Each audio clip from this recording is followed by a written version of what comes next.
Buenas tardes, colegas.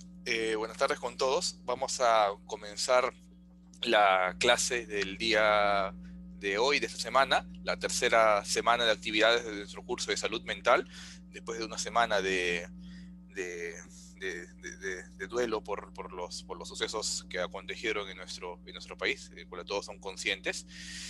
En esta oportunidad vamos a tener como ponente a la doctora Isabel Vázquez. Ella es médica psiquiatra del Hospital Arzobispo Loaiza, con entrenamiento en terapia cognitivo-conductual. La doctora Vázquez es adjunta en la Dirección de Docencia y Apoyo a la Investigación del Hospital Loaiza.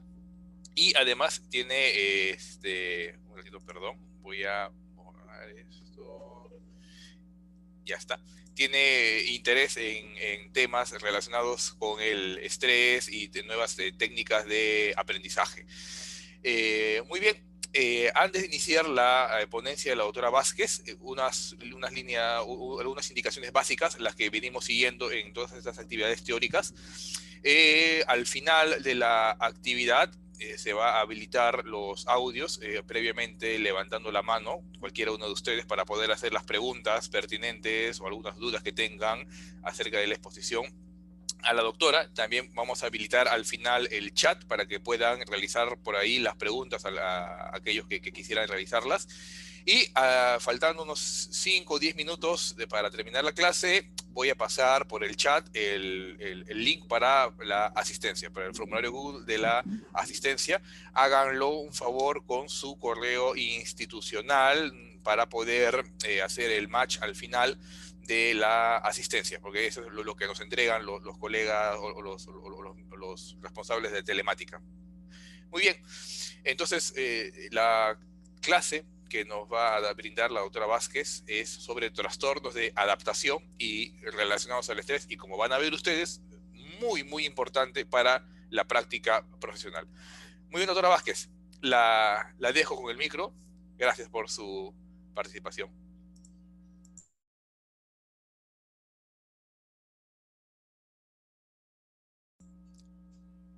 Doctora, desbloqueé. Ahí está, ahora sí la escuchamos. Gracias. Listo, ahora sí. Gracias. Es un gusto encontrarme con ustedes. Gracias, Jeff, por todo tu apoyo durante este tiempo.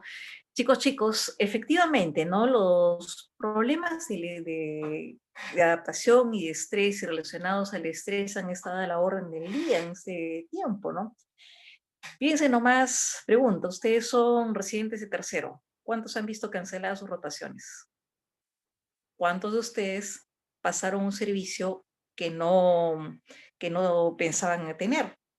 ¿Cuántos de ustedes se enfrentaron a la posibilidad de ser trasladados, inclusive de ubicación, ¿no? ¿Cuántos de ustedes pensaron en la posibilidad de que al estar en un hospital, que era un área COVID, podía inclusive llevar a algún germen no deseado a la casa y tuvieron que hacer arreglos caseros, tuvieron que inclusive a veces algunos cambiar de lugar de vivienda, ¿no? Y además lidiar con otros espacios relacionados con los padres, con los abuelos, con las parejas, con los hijos, en ocasiones, ¿no? ¿Y cuántos de nosotros hemos visto varias situaciones en la vida cotidiana en las cuales se nos ha exigido más de lo habitual y se nos ha provocado más tensión de lo usual, ¿no? Solemos decir nosotros que el estrés es una enfermedad. No, no es una enfermedad. Recordemos una cosa importante, chicos. El estrés es simplemente la reacción de un cuerpo ante las situaciones de la vida cotidiana. Bueno, no les repetiré toda la teoría de Selye, que ustedes ya la conocen, pero sí saben dos cosas importantes, ¿no? Primero, que el estrés puede ser agradable, adecuado, por ejemplo, cuando hay estrés porque les dijeron repentinamente que se acabó el coronavirus o que llegó la dichosa vacuna y que vamos a ser los primeros en ponernos una vacuna segura. O que nos hemos ganado la tinca, por ejemplo. O dice estrés o estrés desagradable cuando en algún momento nosotros nos dicen, bueno, tu compañero ha faltado y tienes que pasar área de COVID. Pero no me tocaba. Sí, pero tu compañero ha faltado y ha faltado porque tiene COVID, no porque se haya negado a entrar, ¿no es cierto? Entonces es una cuestión que provoca mucha angustia, o esperando de repente mientras uno tiene malestar en la garganta, algo de cefalea, y dice, Dios mío, ¿será COVID? ¿No será COVID? ¿Con quién me encontré? ¿No? Ese disestrés tiene a producir sufrimiento emocional. Puede resolverse según la categoría de defensa, según la categoría eh, de madurez emocional que tengamos, o puede resolverse si es que de repente contamos con apoyo de los amigos, apoyo de la familia, pero en ocasiones o no contamos con esto, o justamente los estresores están relacionados a este ambiente, o a veces el nivel del estrés sobrepasa esa situación. Y recordemos que estamos hablando en este caso de adultos, pero el estrés también se vive de forma diferente en los niños. Si ustedes no tienen hijos aún, tendrán sobrinos, y si no tienen sobrinos, recuerden cómo ocurría cuando eran niños. Cuando eran niños, a veces las formas de manifestar la angustia, la tristeza, el miedo, el temor, la preocupación eran diferentes de las que tenían ahora, ¿no? Porque ya tienen defensas más maduras, defensas más adecuadas, ¿no? Y además, ¿qué ocurre con estas situaciones? Cuando uno se enfrenta a una situación estresante, ocurren las reacciones clásicas de lucha o fuga.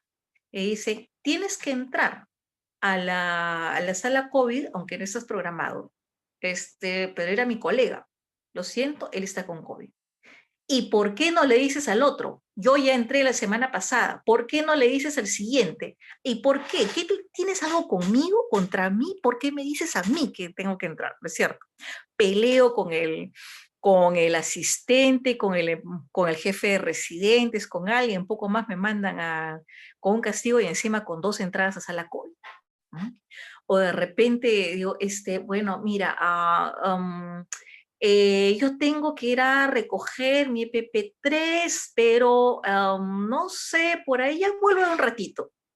Y uno huye, desaforadamente, uno se escurre, hasta que, bueno, lo atrapan o lo llaman al celular o lo ubican de alguna manera, igualito lo meten a la sala COVID. ¿No? Entonces, en ambos casos, ante un estrés desagradable, uno puede o atacar, o defenderse, o huir. Recuerden que estas son reacciones muy primitivas, ¿no? Cuando éramos seres humanos muy primitivos, cuando apenas éramos humanos, ¿no? Todas esas reacciones nos servían para una situación de angustia. Por ejemplo, si es que había por ahí un tigre de dientes de sable y escuchábamos rrrr, ¿qué pasaba? Teníamos que prepararnos a huir lo más rápido que podíamos al sitio más cercano que podíamos y gritar como locos para poder llamar la atención de nuestra banda y que viniera a defendernos, o si ya no había cómo salir, pues simplemente coger un palo, coger una piedra, llamar a mi banda para que me ayude y bueno, pues hacer lo que Dios quiera, ¿no? O hacía huir al tigre de dientes de sable o terminaba como su almuerzo, ¿no? Entonces, eso también puede ocurrir, o podía ocurrir en esos tiempos. Las reacciones nos servían para sobrevivir. Ahora también pueden servirnos en ciertas circunstancias, pero cuando ya se prolongan en el tiempo, cuando ya ocasionan sufrimiento y dolor, ya comenzamos a hablar de trastornos ligados a esto, ¿no? Y hay algunas diferencias pequeñas, pero interesantes, según cómo los conceptúan el CIE-10 y el DSM-4. Ustedes habrán oído hablar para todos nosotros los psiquiatras, CIE-10, el DSM-5, perdón, etcétera, etcétera, ¿no? Y a veces por ahí alguien piensa, oye, es que solo se aprende psiquiatría leyendo el CIE-10 y el DSM-5. Recuerden que siempre son manuales estadísticos. Y como todo manual estadístico, requiere que uno conozca primero algo antes de aplicar las estadísticas. Obviamente que nacieron estos sistemas de dos maneras distintas, ¿no? En el caso del CIE-10 nació de la necesidad de clasificar trastornos, de enumerarlos para poder para poder establecer políticas de corrección, criterios de frecuencia, utilización y derivación de recursos, etcétera, etcétera, ¿no? En el caso del DSM-5, de los DCM en general, tienen también la misma utilidad, Pero aparte de eso, recuerden que los gringos, aparte de aficionados a la estadística, son aficionados a los seguros y otras cosas más, y planifican bastante. Les sirvió obviamente para planificar, pero también para clasificar algunas cuestiones monetarias extras a este sentido. Bueno, viendo eso, vamos a ver en qué consisten esos trastornos de adaptación y relacionados al estrés. Por favor, Jeff, pase en la primera lámina. Ahora vemos, como les comentaba, ¿no? Hay algunas diferencias y algunos trastornos que se incluyen dentro de los trastornos de adaptación según el DSM-5 o según el CIE-10, están en otro apartado, ¿no? Versus encontrados en pelea, no necesariamente, ¿no? Recuerden que para el CIE-10, todas las reacciones estrés grave y trastorno de adaptación están clasificadas como F43. Y dentro de estas se encuentra la reacción a estrés agudo, el trastorno de adaptación y el trastorno de estrés postraumático. En el DSM-5 se llama de otra manera, es la misma chica con otra falda. Trastornos relacionados con traumas y factores de estrés. Se incluyen dos: el trastorno de apego reactivo y el trastorno de relación social desinhibida, ¿no? No es la de los sábados por la noche, cuando uno va a una fiesta, ¿no? Vamos a ver que se presenta en niños, generalmente esos dos primeros. También consideran el trastorno de estrés postraumático, llaman a la reacción a estrés agudo con otro nombre, trastorno de estrés agudo y trastorno de adaptación. Entonces vamos a ver en qué consisten estos. Como a nosotros nos gusta trabajar en base a viñetas, vamos a ver alguna de estas cosas. La siguiente, por favor. Entonces, recuerden una cosa interesante. Para poder hablar siempre de estos trastornos, necesitamos que haya un acontecimiento en la biografía del sujeto que sea de naturaleza excepcionalmente estresante, excepcionalmente fuera del usual, ya sea por la intensidad, por el cambio vital significativo que produce o por la naturaleza del hecho, ¿no? Y que produzca situaciones desagradables persistentes, ¿no? Los acontecimientos vitales de los cuales hizo una tabla hace algún tiempo, ¿no? Pueden precipitar o contribuir a la aparición de estos, pero no los ocurren, no los originan, ¿no? ¿A qué llamamos acontecimientos vitales, no? A eventos que son esperables, ocasionales dentro de la vida de un sujeto y que pueden ocasionar estrés, eustrés, disestrés también. Por ejemplo, dentro de ellos se considera el nacimiento de un nuevo miembro de la familia, se considera el- la muerte de los padres, la muerte de un hijo, la muerte del cónyuge, que dicho sea de paso, la muerte del cónyuge es el estresor más intenso que hay, perdón, el acontecimiento vital que produce más angustia, más estrés. Se consideran también el iniciar los estudios, terminarlos, etcétera, etcétera. Si ustedes buscan como acontecimientos vitales, van a encontrar una lista larga, ¿no? Y curiosamente está lista también el matrimonio, ¿no? No se refieren a que la vida matrimonial sea mala, ¿no? Sino se refiere un poquito más a la boda, ¿no? Si le preguntan a todas las casadas, verán que la boda puede ser un acontecimiento además de feliz, estresante, porque todos los focos van hacia ellas, ¿no? El novio puede ponerse pues, un terno más o menos nuevo, se le cose un azar en la solapa y listo, ¿no? Pero para el novio van todos los focos, el peinado, el vestido y todas las historias, ¿no es cierto? Y el estrés solo, además, no explica la presencia del trastorno. ¿Por qué razón? Porque como somos producto de nuestra biología y también de nuestra vivencia y también de nuestra psique, hay factores individuales, idiosincráticos que van a contribuir a la aparición o van a defendernos de estos eventos, ¿no? Si hay vulnerabilidad, obviamente que la posibilidad de que aparezca uno de esos trastornos frente a un estresor intenso, severo, difícil, va a aumentar. Si uno, por ejemplo, es muy anciano, con dificultades para poder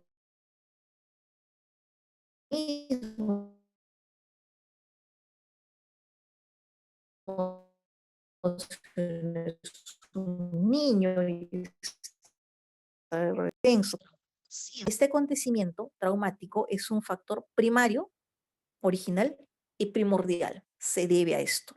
Y ojo, debe producir una disfunción importante, ¿no?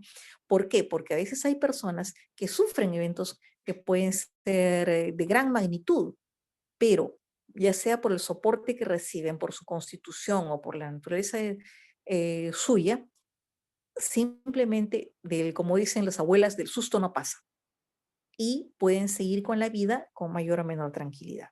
La siguiente, por favor. Entonces, veamos, según el DSM-5, hay una cosa interesante. Un criterio diagnóstico igualito, esencial y necesario es la exposición al evento traumático o estresante. Y el malestar psicológico que se produce tras la exposición es variable y puede tener manifestaciones diversas, a veces solo cognitivas, a veces solo corporales, a veces de la conducta y a veces una mezcla de todas ellas, ¿no? Y recuerden que ellos buscan siempre fenotipos y establecen que hay un fenotipo que produce síntomas de anedonia, hombre o mujer de hielo que no siente placer o no siente tristeza ni ninguna emoción final, o disforia, sensación de malestar, de tristeza, algo vago y desagradable que puede haber. Y que se exteriorizan estos como síntomas de cólera, fastidio, enfado, hostilidad, ¿no? E incluso síntomas disociativos, ¿no? Pero además hay un factor extra. Cuando hablamos de niños, hablamos de trastorno de apego reactivo y de relación social desinhibida. Ahí sí hay sí o sí negligencia social. Y esto quiere decir una ausencia del cuidado adecuado durante la infancia de estos niños. Se ha observado mucho en por ejemplo, chicos que viven en orfanatos sobrepoblados, ¿no? Con mucha angustia, con mucha dificultad. Si ustedes leen Oliver Twist, cuando encuentran, por ejemplo, los primeros años de Oliver en el orfanato, encuentran que hay niños que tienen por lo menos el trastorno de apego reactivo, ¿no? Y en varias historias por el estilo. La siguiente, por favor. Siguiente, entonces, vamos a ver una viñeta. En la primera encontramos que se evaluó un paciente varón de 43 años, un obrero de construcción civil, casado con 3 hijos, que es escrito como buen padre, trabajador, cariñoso y responsable, ¿no? Por su familia. Y él sale de trabajar con frecuencia a provincias y un buen día entra, regresa más pronto de lo habitual a su casa y encuentra dentro a un vecino. ¿Qué hacía este vecino, no? Estaba intentando abusar de la hija de 8 años, ¿no? A manosearla en algún momento, escucha que la hijita se queja, se da cuenta de lo que está pasando y el hombre coge lo primero que encontró, no sabe si fue un palo, una piedra, sus propios instrumentos, no tiene la menor idea, lo golpea y sale corriendo del lugar. Lo lógico, dirían algunos, es que salga a proteger a la hija, ¿no? Pero él sale en ese momento corriendo, ¿no? Los otros vecinos lo ven huir, gritando, y salen a buscarlo porque intuyen, imaginan que algo malo ha pasado, ¿no? Y además llaman a la esposa que está en otro lugar trabajando, ¿no? Los hijos mayores trabajaban o estudiaban y la niña se queda sola en la casa de vacaciones, ¿no? Después de que lo buscan, justamente, una vecina lo encuentra caminando en el parque, estaba temblando, sudoroso, llorando, ¿no? Y riendo a la vez, y decía, citando pues, mijita, ¿no? Quejándose, ¿no? La vecina le dice que la niña está bien, ¿no? No le da más detalles, solo no te preocupes, tu hijita está bien, etcétera, etcétera, y lo lleva a su casa a descansar. Le dice, vamos a descansar, duerme un ratito, estás cansado, etcétera, etcétera, ¿no? No hace, con mucha prudencia, no hace mayor escándalo ni hace nada. Y alerta a la esposa, ¿no? Cuando la esposa llega a la casa de la vecina, le pide al paciente que cuente lo ocurrido, ¿no? Y el paciente dice, no se acordaba bien de lo que había pasado. Dice, mi cabeza parece de humo. Esa es la cita literal de lo que él dice, ¿no? Hice algo malo, pero no sé qué. No sabía qué hora era, no sabía si era de mañana, de tarde o de noche. Cuando un vecino y un policía que fue a ver lo que ocurría, lo encuentran, lo describen como si estuviera distraído, ¿no? Los vecinos dicen que está volado y que no atendía lo que le decían, ¿no? Ese estado dura aproximadamente unos 2 días, ¿no? Imagínense la fuerza de este hombre, ¿no? Un obrero de construcción civil, ¿no? el resultado fue que le había dado un golpe con tan mala fortuna o tan buena, dependiendo del punto de vista, que había matado al agresor, ¿no? A los 3 días, el paciente recuperado acudió a prestar declaración, fue procesado y fue declarado inimputable. ¿Mm? ¿Alguna idea de qué es lo que está ocurriendo en este caso? ¿Alguien tiene alguna idea? He habilitado el chat y quienes quieran participar pueden levantar la mano también. Ujú. ¿Alguien por ahí?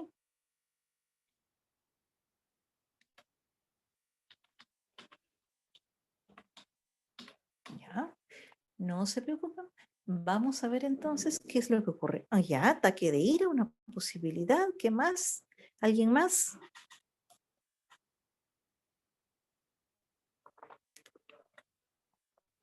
Amnesia disociativa, ya. Se bloquea entre el estrés. Ujú. Ya. Trastorno de estrés agudo. Ujú. ¿Quién es Cintia? Saludos a Cintia. La siguiente, por favor. Justamente la respuesta es una reacción a estrés agudo. ¿Mm? La siguiente. Eso es lo que le ocurre a este buen caballero. Es un trastorno que es transitorio, pero que puede llegar a presentar ribetes francamente impresionantes. No recuerden que este hombre cogió algo, lo primero que encontró y golpeó al vecino con tal fuerza, con tal intensidad que lo mató. Realmente lo mató, ¿no? Y ocurre siempre tras un estrés físico o psicológico excepcional de naturaleza devastadora, ¿no? Puede ser ante una agresión hacia la persona, hacia alguien muy querido, un accidente, un atraco, una violación, un bombardeo. Tuvimos varios, por ejemplo. Bueno, alguna ventaja podemos tener de vez en cuando si hay residentes de psiquiatría presentes. A veces puede pasar. ¿No? Pero estos estresores tienen algo en común, ¿no? Primero, que había una amenaza a la seguridad o la integridad física, ya sea del paciente o del entorno social. Imagínense, por ejemplo, a la gente que estuvo en la última marcha, tanto de parte de la policía como de parte de los manifestantes, ¿no? Comienzan a haber bombas lacrimógenas de un lado, comienzan a haber piedras de un sitio, y de repente alguien recoge a una persona del grupo de heridos y dice, del grupo de estos de que auxiliaba a otros, y dentro de uno de los testimonios dice esta persona, había de todo, y habían piedras, había olor a gas lacrimógeno, yo no sé cómo he sacado a esta tal persona en medio de todo este problema. ¿Mm? Y hay un cambio brusco del rango del entorno social, ¿no? Un cambio brusco, por ejemplo, pérdida material, pérdida de cierto estatus, no se guardan las seguridades y las tranquilidades que uno tenía o puede merecer en algún momento. ¿No? La naturaleza devastadora realmente este evento. Esto remite en horas o días, ¿no? Es de corta duración y sin otro trastorno mental aparente. La persona no tiene depresión previa, no tiene ansiedad, no es un psicótico, no es bipolar, en fin, no tiene ninguna otra cosa que pudiera provocar algún malestar de algún tipo, ¿no? Pero recuerden que el evento es devastador y además este evento produce una gran huella, ¿no? Y una gran afectación. La siguiente, por favor. ¿Qué más pasa, no? ¿Quiénes son los que tienen mayor riesgo para poder sufrir estas situaciones? Las personas que de repente tienen fatiga, que tienen trastornos orgánicos en algún momento, de repente que tienen epilepsia, retardo mental, que tienen tal vez algún problema físico, las personas con mayor edad, con menor edad, que pueden ser más impulsivas también en ciertas situaciones. ¿Mm? Había una psiquiatra forense, una argentina, trabajaba mucho con rehabilitación de criminales y decía, si a mí me asaltan un hombre mayor, bueno, puedo negociar, esperar convencerlo. Si a mí me asalta un adolescente, yo le doy lo que tengo porque es mucho más impulsivo, justamente porque es más inmaduro, ¿no? Y también que tengan vulnerabilidad física o emocional, ¿no? Y obviamente también si hay inflexibilidad o dificultad para poder adaptarse a los cambios de situaciones. No sabemos mucho de la vida previa de este caballero, solo que era una persona aparentemente tranquila, pero estaba cansado y ha venido de un viaje largo, ¿no? Él trabajaba por proyectos en provincias, entonces terminó su contrato, estaba regresando, había inclusive hecho un viaje de amanecida para poder llegar con rapidez con su familia y bueno, se encuentra con esta situación, ¿no? Algunos dirán que se hizo justicia, otros dirán que no, pero bueno, los hechos son los hechos. En fin, la siguiente, por favor. Y entonces, ¿qué es lo que ocurre? ¿Qué sienten, qué se observa en estos pacientes?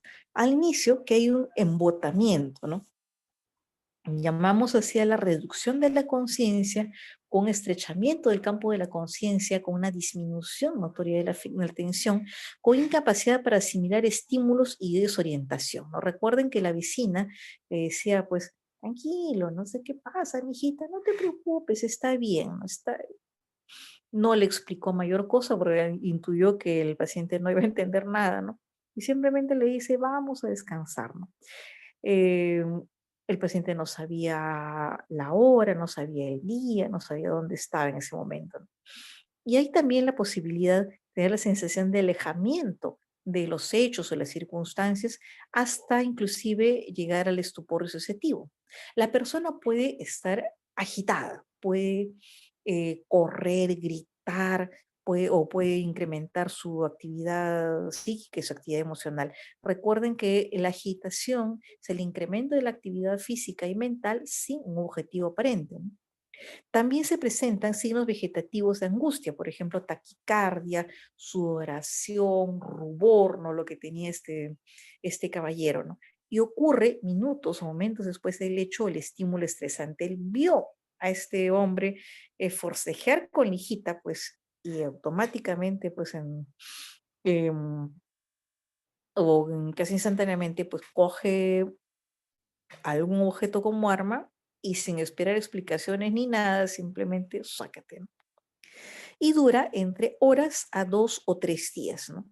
Y puede existir amnesia completa o parcial del episodio. Cuando le hacen el interrogatorio, pues tanto en la comisaría como después él dice que no recuerda, ¿no? Inclusive cuando se le dice que, que esto puede ser importante para su defensa, él no recuerda todos los hechos, ¿no? Solo cosas muy puntuales, ver al vecino intentando jalar a la hijita, haber agarrado algo y golpeado, y de ahí todo entra, como él dice, en una niebla, ¿no? El testimonio de la niña fue fundamental, importante para el hecho, ¿no?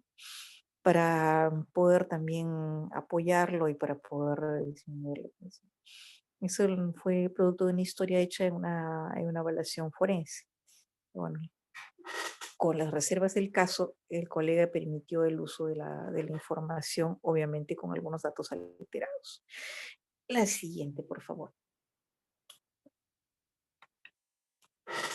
Ahora, sobre la viñeta, ¿hubo relación temporal clara e inmediata del agente estresante y excepcional y la aparición de los síntomas? Sí, sí la hubo, ¿no? Evidentemente. Había embotamiento inicial, comprobado por la historia, por cómo lo hayan y por el periodo posterior. Había ira, había desesperación, ¿no? Cólera extrema que lleva pues a golpear al agresor, ¿no? Hiperactividad, el paciente corre después de esto, y aislamiento. Estaba, dice la vecina, en un rincón del parque, ¿no? Como hay unas matas y unos árboles que podían esconderlo en un momento, ¿no? Y tristeza y angustia, ¿no? El paciente se apartó del lugar del hecho estresante, porque cuando salió corriendo, la vecina lo lleva a una casa distinta que da pues 2 o 3, a unos 30 o 40 metros de su casa, lo hizo descansar ahí, entonces eso facilita la recuperación, ¿no? Ahora, Si la situación es continua, hay nota bene ahí, si la situación se mantiene, como por ejemplo en el caso de un secuestro, en el caso de un bombardeo, de una agresión más o menos continua, los síntomas disminuyen después de 24 a 48 horas y son mínimos al cabo de unos 3 días, ¿no? Recuerden todo aquello de lo que le echan la culpa a Sagasti en este momento, ¿no? De haber pedido pues un diploma de secuestrado, ¿no? ¿Qué es lo que pasa? Recuerden que Sagasti estuvo pocos días, ¿no? Entonces, de haber experimentado pues shock, angustia, preocupación, ¿no? Pero después de unos 5 días esto pasa y tiene suficiente cuajo como para poder hacer buenas migas y para poder conversar con el terrorista, una actitud bastante inteligente cuando uno quiere negociar con alguien o cuando alguien quiere pues sacar alguna ventaja del hecho para y pudo salir con cierta rapidez, ¿no?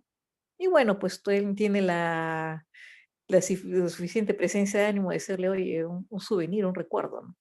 Ujú. Creo que no sabía él lo que le cómo se lo iban a sacar en cara después. A veces uno hace cosas y con una intención y no piensa cómo lo verán otros en un momento diferente de la vida. Bueno, vamos a ver. Y entonces, la siguiente, por favor. Tenemos otra viñeta. Y esto es algo que de repente tal vez ustedes lo han visto en algún momento. Si no les ha ocurrido, o se le ha ocurrido a algún compañero, o como dicen en las leyendas urbanas, se lo contaron a ustedes. Médico de 32 años, internista asignado a sala COVID.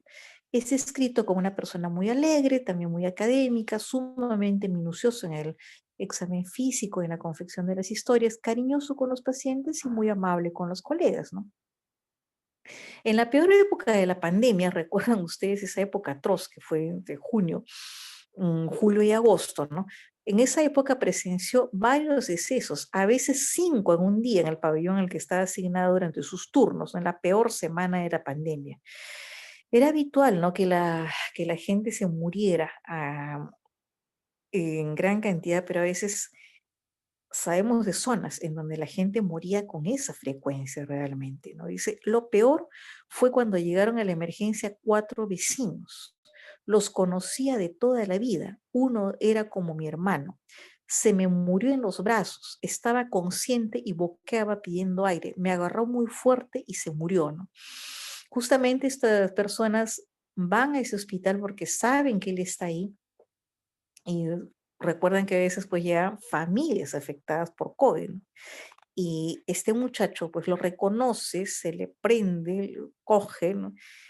Y por más EPP que haya, pues eh, lo reconocen porque era alguien muy cercano a la familia y se le muere en ese momento. No habían jugado juntos de niños, habían compartido muchas cosas y es una sensación de impotencia tremenda en ese momento, ¿no? Ahora, advierten los colegas, y por eso lo envían a atención, que desde hace 4 meses se aísla, interactúa lo menos posible con los pacientes. Ya no como antes, ya no ni siquiera por lo menos una evaluación mínima, sino trata de evitar todo lo que pueda ser motivo de contacto. Y a veces cuando le tocan turnos en emergencia, porque puede entrar a sala en pabellones o en emergencia, él suda y tiembla cuando tiene que entrar a los turnos de emergencia. En 4 ocasiones se negó a entrar a las salas COVID por razones diversas. No tenían EPP completo, se ocupó de que se demorara mucho tiempo en esto y ya luego alguien más había entrado para reemplazarlo. Misteriosamente el EPP se rasgó cuando él estaba cerca y otras 2 situaciones más. Pero lo más interesante es lo que él mismo cuenta. Dice que se queja de pesadillas en las que él se está asfixiando, ¿no? O está en la sala COVID o está en la emergencia y los pacientes le gritan que lo salve. Recuerden ustedes que si una persona tiene dificultades para respirar, obviamente tendrá aún más dificultades para gritar, pero en los sueños, en las pesadillas le gritan, ¿no? Y le quitan el oxígeno de las manos, le quitan los balones o le quitan las cánulas o se comienzan a empujar entre ellos para acceder a un balón de oxígeno, ¿no? Y una vez estaba en sala COVID, estaba pasando visita y se dio cuenta de que no se había movido, de que estaba como paralizado, se angustió mucho, yo rígido, tenía palpitaciones en ese momento, sensación de falta de aire y no sabía qué hacer. No sabía si dar indicaciones, pedir ayuda, en fin, ¿no? Los compañeros advierten otra cosa, que él, que había sido alegre, minucioso y muy cariñoso, tanto con los amigos como con los pacientes, está muy frío, ¿no? Menos emotivo, ¿no? No triste, sino frío, salvo cuando tiene estallidos de cólera. Por ejemplo, eh, entra a la sala COVID y la enfermera se demora un ratito por X razones, ¿no? A veces uno puede enojarse o puede incomodarse, pero es raro que entren diciendo lisuras, es raro que entren, si es que son seres civilizados, a exigir a gritos que le entreguen el reporte, ¿no? Entiendo que hay gente, en todos sitios puede haber gente incivilizada que haga cosas inadecuadas, pero este colega no lo era, ¿no? Y se enoja también cuando no le entregan, cuando se demoran por X circunstancias o no llega el relevo, ¿no? Y curiosamente, a pesar de todo, a pesar de que trabaja en zonas COVID, los colegas que a veces ayudan a poner el EPP o se controlan entre ellos, se dan cuenta de que no guarda el protocolo, tanto al ponerse como al retirarse el EPP3. Ustedes saben que el protocolo existe y es bastante minucioso, porque justamente cuando uno se retira el EPP son cuando se produce cuando es más probable que uno se pueda contagiar. Y, amigos míos, él, a pesar de temer una infección, no tenía el cuidado necesario. ¿Mm? Bastante llamativo. Entonces, la siguiente, por favor, ¿qué cosa será esto? Obviamente, ya de caballo blanco de San Martín, ¿para qué les cuento, no? ¿En qué color le pido? Es trastorno de estrés postraumático, ¿no es cierto? Es algo que hemos visto en varias ocasiones con colegas, con enfermeros, con técnicos, con familiares, ¿no? En otras circunstancias, de repente, por ejemplo, desde la época de la guerra interna, gente que haya soportado balaceras, secuestros, explosiones, etcétera, ¿no? La siguiente, por favor. O gente que ha sufrido accidentes de tránsito, en fin. La siguiente. Es una respuesta tardía o diferida a un acontecimiento. Breve o prolongado, puede ser repetitivo en ocasiones. Excepcionalmente amenazante o catastrófico, ¿no? Que causaría malestar generalizado en cualquiera. Claro, ¿quién se va a sentir tranquilo y bien si es que hay gente muy querida a la cual tiene dificultades para auxiliar y que encima se le muere? ¿No? Va a experimentar pena y angustia, pero esta reacción, ¿no? No produce tristeza, dolor, angustia, lamento, sino tiempo después.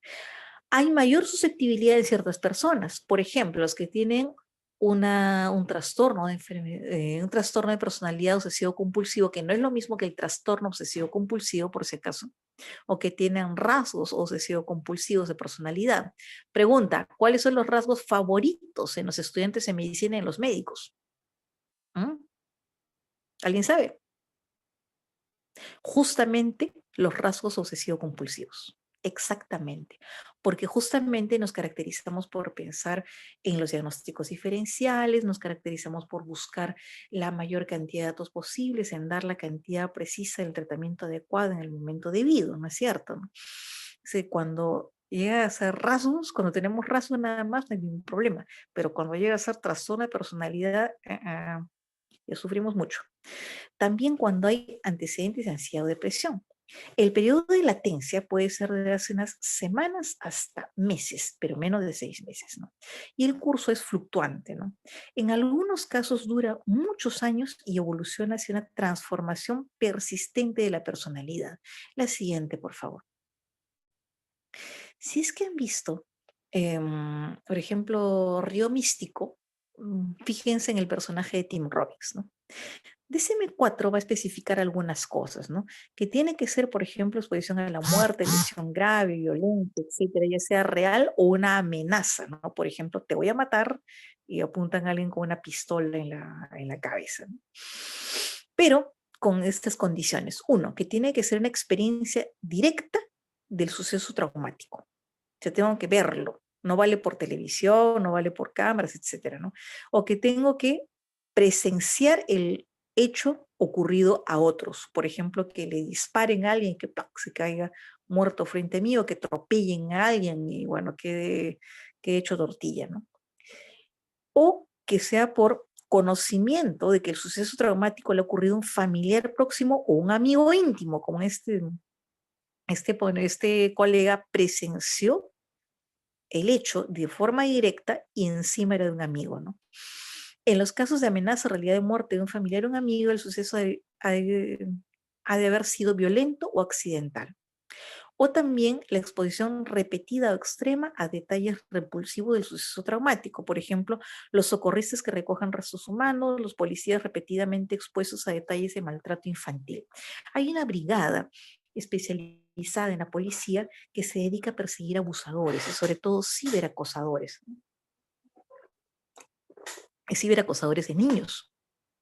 Eso obviamente esos crean perfiles falsos, otras cosas más, pero muchas veces se observa en estas personas una gran tensión, ¿no? Y se les observa a veces pues golpeando paredes, furiosos, desesperanzados, porque todavía no consiguen atrapar pues a un abusador, a un pedófilo, ¿no? Y se dan cuenta de que están siguiendo sus datos en Facebook o por Twitter o por donde se presenten y todavía no consiguen las pruebas y temen que algún niño pueda ser atacado nuevamente, ¿no? También el caso, por ejemplo, de gente que actúa en brigadas de primera respuesta, ¿no? Quienes, por ejemplo, entre todos nosotros están expuestos a entrar a las casas, a sacar a pacientes, por ejemplo, la gente del SAMU, ¿no? Nosotros a veces nos fijamos en los que están en los hospitales, pero no siempre vemos a gente que está en ambulancias o que a veces forma parte de del grupo de los bomberos, por ejemplo, ¿no? ¿Mm? Y recuerden que esto no se aplica a la exposición a través de medios electrónicos, televisión, películas o fotografías, salvo que esté relacionada con el trabajo.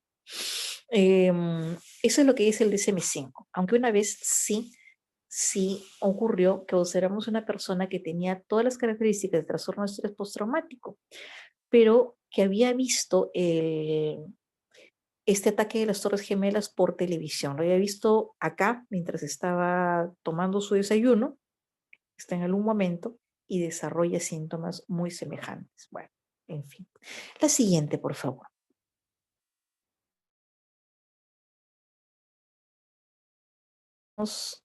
Que tenemos que estar alerta ante este suceso, ¿no? Ante estas situaciones. Y desgraciadamente aquí se cumple esto de que recordar es volver a vivir, ¿no? Las personas tienen reviviscencias o sueños, ¿no? Por ejemplo, pesadillas en las cuales recuerdan el acoso, el abuso, el asalto, las explosiones. En este caso era el los sueños sobre la asfixia, la impotencia, ¿no? Para poder dar el oxígeno a alguien, para salvar a alguien, ¿no?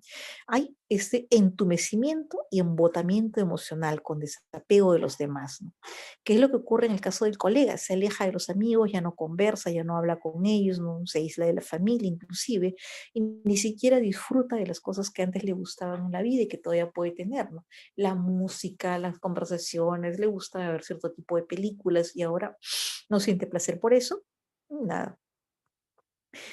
Y en una ocasión recuerden que se quedó congelado. Puede haber falta de respuesta, ¿no? Ante las demandas del medio en las situaciones, ¿no? Y tiene mucho miedo cuando va por emergencia. Trata de evitar, si puede dar un rodeo enorme con tal de no pasar por la emergencia, mejor, ¿no? Y evita hablar, evita evocar, evita ver televisión, evita escuchar conversaciones relacionadas con COVID, con sala de COVID, con emergencia COVID. Y en ocasiones estos pacientes pueden tener literalmente estallidos de pánico al entrar a situaciones que les recuerden los eventos traumáticos, como lo que le pasó a él al entrar a la emergencia, o pueden mostrarse de contrario muy agresivos. Recuerden que hay reacción de lucha o fuga, ¿no? ¿Por qué? Porque ver el lugar, estar cerca o que le recuerden los eventos puede disparar otra vez las reacciones emocionales porque actualizan la vivencia del evento, ¿no? Y puede haber, obviamente, lo que ustedes hayan visto como hiperactividad vegetativa, ¿no? Y también hay hipervigilancia. No se me habrá colado alguien por ahí, no estaré dejando algún bicho suelto por el lugar. Y hay insomnio, hay sobresalto también. En ocasiones se puede agregar angustia, tristeza, también puede haber mucha sensación de tensión, que uno está pues a punto de estallar, ¿no? Y esto, desgraciadamente, abre las puertas al consumo de sustancias e inclusive a la ideación suicida, ¿no? En ocasiones. Hay gente que a veces, como dicen, no aguantaba los recuerdos y se suicidó, se mató. Hay, por ejemplo, reportes, esto después de la Segunda Guerra Mundial o después de la Guerra de Vietnam, ¿no? Que era percibida como una guerra absurda para mucha gente, ¿no? La siguiente, por favor. Entonces, recordemos todas esas circunstancias, ¿no? Si bien no es indispensable para el diagnóstico, pero suelen presentarse el desapego emocional, la persona ya no tiene mucho contacto emocional con los amigos ni con los pacientes, puede haber embotamiento afectivo y la evitación de los estímulos que podían incrementar o reavivar el recuerdo del trauma. Como les digo, busquen un río místico y van a encontrar, esta es la historia de tres niños, uno de los cuales es secuestrado y abusado, otros dos sus amigos, que presencian el momento del secuestro, ¿no? Entonces, y la película da un salto en el tiempo y los muestra a ellos adultos, los tres con diferentes problemas, ¿no? Uno de ellos un delincuente, otro un policía con un divorcio a cuestas que no consigue superar y otro con un matrimonio tranquilo, promedio, pero eh, muy, la gente lo advierte como poco reactivo, un hombre sin alegría, sin muchas manifestaciones de afecto, pero que en una ocasión tiene un gran estallido de cólera. No les cuento más para que lo puedan ver. La siguiente, por favor. Y tenemos acá la tercera viñeta. No, algo que probablemente hayan visto en algún momento cuando atendían a algún paciente o recordando alguna historia, ¿no? Una mujer de 35 años, comerciante, casada, normal por cualquier lado que se le vea, sin antecedentes de trastorno mental o físico previo. Durante la pandemia, esta pacientita que trabajaba en un mercado y alquilando un puesto, lo perdió porque no pudo pagar, no había entradas, ¿no? Y se queja desde que hace 4 meses tiene tristeza, llanto ocasional, desgano y mucha angustia por el futuro, ¿no?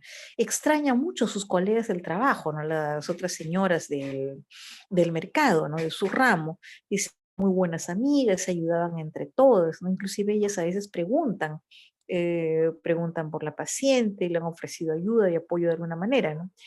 Y esta dama ha sabido que algunos de los comerciantes que ella conocía fallecieron por COVID, ¿no? Dice que los va a extrañar mucho, ¿no? Aunque le ofrecen ayuda financiera, las otras que han conseguido pues remontar y sobrevivir a esto, dicen que le pueden poner nuevamente el capital para que ella pueda reabastecerse, alguna puede compartir su puesto con ella, etcétera, etcétera. La paciente piensa, aunque el esposo la anima, los hijos también, etcétera, ¿no? Y teme mucho al futuro que pueda tener de ser una persona que podía apoyar económicamente a la familia, sentirse segura, confiada, ¿no? Ahora se siente más bien desanimada, temerosa, ¿no? Teme que le pueda ocurrir algo, y así mis hijos se quedarían sin nada. Teme que le pueda ocurrir algo a los hijos, que se puedan enfermar y cómo me quedaría yo, ¿no? O que ellos no puedan aprovechar lo suficiente las clases virtuales, que se vayan, como dicen, por el mal camino, dice ella, ¿no? Se siente incapaz, sin embargo, de ver, de cuidar, de vigilar a sus hijos y de supervisarlos en las clases virtuales. Afirma que con mucho esfuerzo ella y el esposo compraron una computadora, ¿no? Para que lo puedan usar.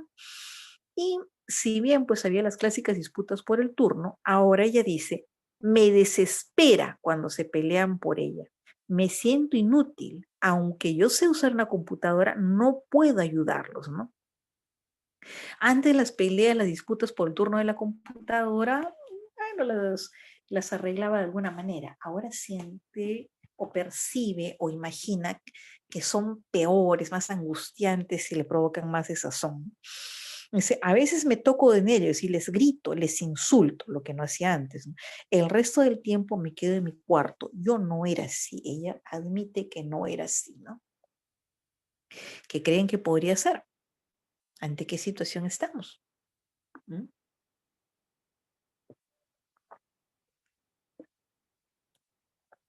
¿Alguien por ahí?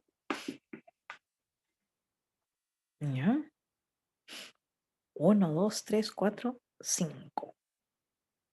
Ujú. Por favor, la siguiente.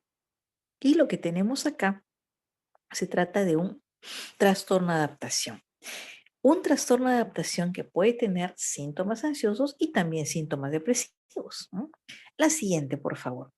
¿Qué es lo que pasa con un trastorno de adaptación? Hay una sensación de malestar subjetivo. Oh, me siento mal, fastidiado. Con alteraciones emocionales. Esto interfiere notoriamente con la actividad social. Interfiere bastante. ¿Mm? ¿Qué es lo que pasa? Muchas veces las personas tienen necesidad del círculo social para poder apoyarse, para poder afirmarse, para poder salir adelante, ¿no? Ella lo tenía.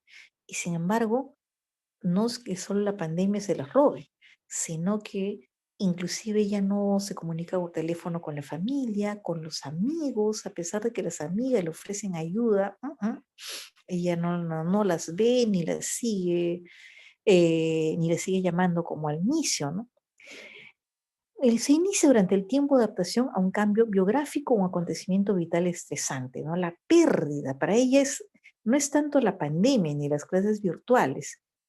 Esto empieza cuando ella dice, yo perdí mi puesto, ¿no? Ya no pude seguir pagándolo, tuve que rematar todo y cerrar el puesto y entregar las llaves, ¿no?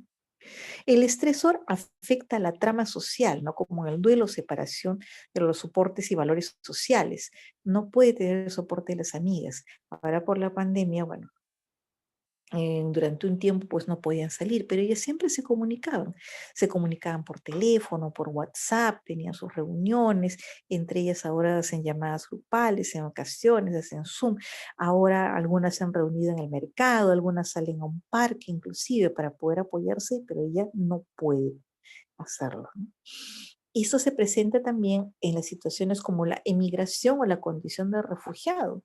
Imagínense las situaciones que viven pues los venezolanos que están por acá, fuera de su buena o mala conducta, que eso es cuestión de cada uno, y también los refugiados internos que hemos tenido, ¿no? Los caminantes, la gente que ha tenido que regresar caminando literalmente a su tierra porque no había transporte, no había cómo ir, cómo regresar. Esta gente que se quedó varada, que hacían trabajos, ¿cómo los llaman? Temporeros, trabajos temporales, generalmente en chacras o haciendo eh, o trabajos como cañitas o como lustrabotas o trabajadores del hogar, o trabajos pequeños en general que se dan durante la temporada de verano y que no pudieron seguir manteniendo y carecía inclusive del dinero para poder comer o para poder transportarse, ¿no? Además de las dificultades de encontrar un medio para irse a su casa, ¿no? Y el evento puede afectar al individuo o a la comunidad. ¿Mm? Entonces, en esta ocasión, pues, el coronavirus ha afectado a toda la comunidad, desde los que tenían más, aunque en menor grado, hasta los que tienen menos, que fueron, desgraciadamente, como es con frecuencia, los más afectados. La siguiente, por favor. Entonces, cuando hay situaciones de exposición o vulnerabilidad individual, indefensión, menor cantidad de recursos económicos, menor cantidad de recursos emocionales también, los riesgos aumentan y modulan la expresión. Y justamente como uno de sus colegas afirmó, puede haber tristeza, puede haber un ánimo depresivo, puede haber mucha angustia, puede haber preocupaciones acerca de sí mismo, del futuro, ¿no? Con sensación de incapacidad para afrontar los problemas. Ella, que había sido una comerciante de regular éxito, no pudo sostenerse y pensó que ella era un fracaso. No sé si alguno de ustedes conoce comerciantes o tiene familiares que sean comerciantes alrededor. Los comerciantes generalmente están dispuestos a capear los temporales como sea. ¿M? Son gente muy creativa, si no están viendo un negocio, ven otro, ¿no? Conocí uno que estaba coordinando su negocio mientras estaba hospitalizada por una celulitis y ya pensaba en montar una empresa de limpieza, inclusive para poder mejorar el servicio que se daba al hospital, ¿no? Imagínense, era una persona que estaba en el hospital y tenía pues 3 celulares y estaba dirigiendo varias cosas a la vez, ¿no? Y dicen, y muchos comerciantes dicen, bueno, yo no me muero de hambre, ¿no? Fracaso en esto y puedo seguir con otro negocio. Siempre tengo algo que hacer, ¿no? Pero ella no podía hacer. Temía por el futuro de sus hijos, ¿no? Y había un deterioro de la rutina diaria. Ella no podía continuar, ella no podía seguir con la rutina del- de los negocios, a pesar de que se lo habían propuesto, pero tampoco con la supervisión de los hijos, ¿no? Que compartían ella y el esposo, ¿no? Sentía que ya era desagradable, que era una carga muy pesada y que no podía usar la computadora lo suficiente como para poder ayudarlos, no podía soportar los gritos y los chillidos, con los que a veces pues los chicos se ensarzan en medio de una pelea, ¿no? Ojo, cuando a veces hay situaciones extremas, se puede llegar a lo que le pasaba a esta señora, ¿no? Que angustiada, harta, enojada, podía gritar, insultar a los hijos lo que nunca le había pasado y bueno, luego se arrepentía, ¿no? Pueden haber también adolescentes conductas disruptivas. En los adolescentes hay eh, de repente actitudes hasta medio psicopatonas en algún momento, pero en un adolescente que ha tenido una buena conducta y un buen ajuste previos, ¿no? Ironías tristes de la vida en ocasiones, ¿no? En los niños se pueden presentar regresiones, estados previos del desarrollo, no puede haber enuresis nocturna, pueden comenzar a hablar, por ejemplo, como si fueran más chiquitos. Alguien que de repente tenga pues unos 6 o 7 años puede comenzar a hablar como si tuviera pues 3 o 4, se chupan el dedo, vuelven a dormir en la cama de los papás, ¿no? Se vuelven a orinar en ocasiones. Puede ocurrir en algunas situaciones. La siguiente, por favor. Entonces, generalmente esto empieza en el mes posterior, ¿no? Al hecho, el mes posterior a la pérdida en este caso, del puesto del mercado, ¿no? Y dura menos de 6 meses. Siempre hay que evaluar las relaciones entre la forma, el contenido, de los síntomas, los antecedentes y la personalidad y el acontecimiento estresante, la situación y la crisis biográfica, ¿no? La siguiente. Entonces, esta dama tenía algunas cuestiones previas, ¿no? Como tenemos que evaluar estas relaciones, encontremos algunos datos extras en la historia. Ella había crecido con muchas carencias económicas y había conseguido con mucho esfuerzo un puesto pues más o menos grandecito, tenía el sueño de comprar otro, ¿no? De comprar uno, perdone, darse el alquiler, etcétera, etcétera, ¿no? Y de crecer, crecer su negocio. Por lo tanto, para ella, perder el negocio, cada fracaso, la posibilidad de volver a tener las carencias, experimentar las carencias que ella tenía cuando fue pequeña, ¿no? Hay sentimientos de angustia, incertidumbre, ¿no? Temía ser incapaz de resolver los problemas que antes para ella no eran ninguna dificultad, como el manejo de los hijos y del negocio. Se afectó también su rutina y las labores caseras, ¿no? Y y gritaba y se enojaba con los hijos, ¿no? Como nunca le había ocurrido. De vez en cuando, pues todos los papás se enojan con los hijos, se hacen alguna travesura o alguna mala crianza, pero ella advertía, esto sale fuera de control, esto no es lo que yo hago generalmente, nunca me ha pasado esto, ¿no? A pesar de que ella notaba que las peleas por la dichosa computadora, por ejemplo, no tenían mayor variación, no hacían en realidad más escándalo del usual. Tenía una casa más o menos grandecita, em, tenían vecindad con los primos y eran unos chicos pues más o menos acostumbrados a guardar cierto orden, a pesar de que no hayan sufrido extraordinariamente la pandemia. La madre o la paciente se sentía abrumada por todas las cosas que ellos hacían. Cuando tengan que evaluar ahora a los padres, madres y personas post pandemia, ¿no?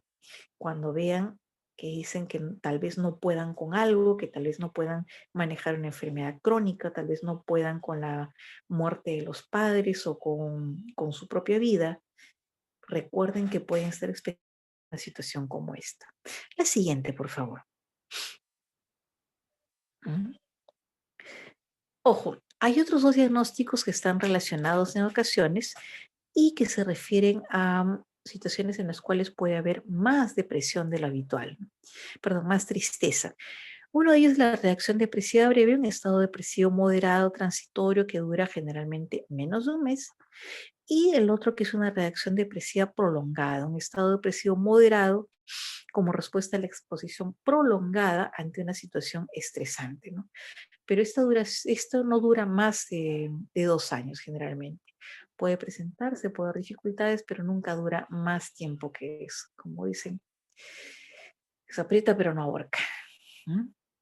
La siguiente, por favor. Vamos a ver otra más. Una cuestión particular para los niños. Hay que vigilar siempre el apego. Los trastornos que les he presentado hasta ahora generalmente se presentan en adultos y en niños. Pero en los niños, personitas en formación, como lo hemos sido todos, hay algunas cuestiones muy particulares. Para nosotros, evaluar el apego es importante. Imagino que puede haber pediatras por acá, además de psiquiatras, ¿no? Generar el apego es tan importante para generar la confianza básica que si esto se pierde, hay serias dificultades en la vida futura. Por ejemplo, si ustedes ven niños que han sido abusados, notarán eh, que pueden perder la confianza básica en el mundo, ¿no? En que los padres son buenos, son protectores, que el mundo es esencialmente bueno, o al menos no tan malo, ¿no? Em, si los niños no tienen apego, no van a poder socializar adecuadamente, van a tener dificultades posteriores, ¿no?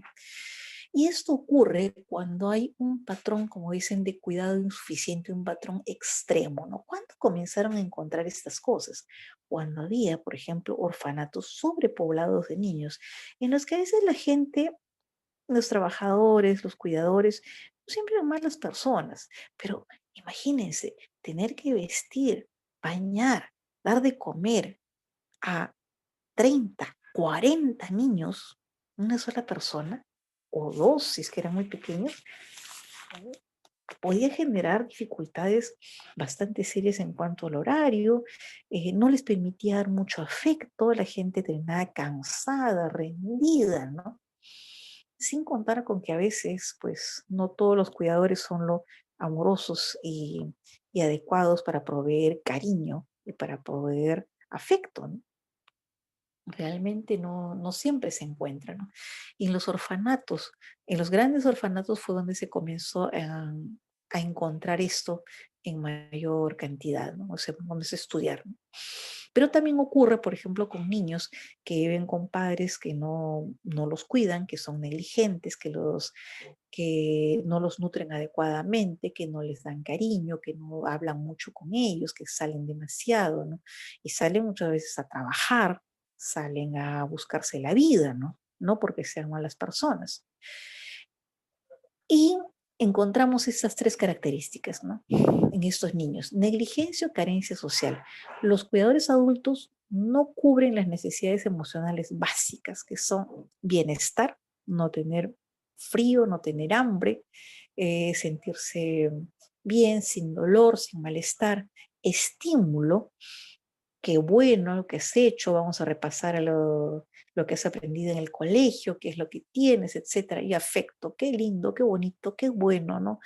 Te ha salido mal esto, no te preocupes, vamos a ver qué puedes mejorar, el resto está bien, etcétera, etcétera, ¿no? Me alegra mucho verte, en fin, no existen estas cosas para estas criaturas.